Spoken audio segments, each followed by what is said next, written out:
নজরুল বর্ষের উদ্বোধন কৃত্রিম বুদ্ধিমত্তা জ্ঞানের পথ খোলার সাথে সাথে মূল্যবোধ হারিয়ে বিপদগামী হওয়ার শঙ্কাও তৈরি করছে বললেন প্রধানমন্ত্রী। তিস্তা ব্যারেজ নিয়ে আলোচনা হয়েছে প্রধানমন্ত্রীর চীন সফরে, সম্ভাব্যতা যাচাইয়ে শিগগিরই আসছে উচ্চ পর্যায়ের প্রতিনিধি দল। সারা দেশে এইচএসসি ও সমমানের পরীক্ষা শুরু হয়েছে। প্রথমবারের মতো পরীক্ষা হচ্ছে অভিন্ন প্রশ্নপত্রে। দীর্ঘদিন ধরে আইনি জটিলতায় শূন্য থাকা দেশের প্রায় ৩২,০০০ সরকারি প্রাথমিক বিদ্যালয়ে প্রধান শিক্ষক নিয়োগে বাধা নেই, রায় দিয়েছেন আপিল বিভাগ। শিক্ষকরা যেন স্থানীয় সরকার নির্বাচনে অংশ নিতে না পারেন সেজন্য সুপারিশ করা হয়েছে, জানিয়েছেন শিক্ষামন্ত্রী আ.ন.ম এহসানুল হক মিলন। ডেঙ্গু পরিস্থিতি মোকাবেলায় সব ধরনের প্রস্তুতি নেওয়া হয়েছে, জানিয়েছেন স্বাস্থ্যমন্ত্রী সরদার মোহাম্মদ সাখাওয়াত হোসেন।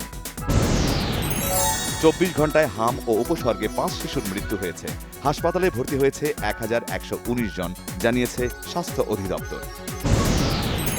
জাতীয় মানবাধিকার কমিশনের খসড়া আইনে কমিশনের স্বাধীন সংস্থা হিসেবে কাজ করার ক্ষমতা খর্ব হবে, অভিমত টিআইবির।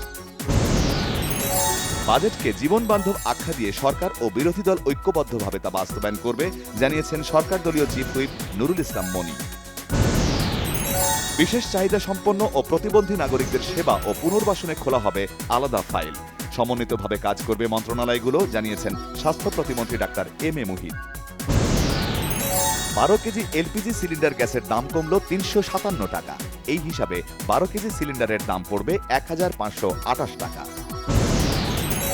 হযরত শাহজালাল আন্তর্জাতিক বিমানবন্দরের কার্গো হল থেকে ৪৫ কোটি টাকার স্বর্ণের বার উদ্ধার করেছে শুল্ক গোয়েন্দারা। পদ্মা রেল সেতু পিলারের নিচের মাটি কাটায় নেতিবাচক নয়, বরং ইতিবাচক প্রভাব রয়েছে বলেছেন রেলপথমন্ত্রী শেখ রবিউল আলম। সাবেক প্রধান বিচারপতি এবিএম খায়রুল হকের জামিন বহাল, মুক্তিতে বাধা নেই।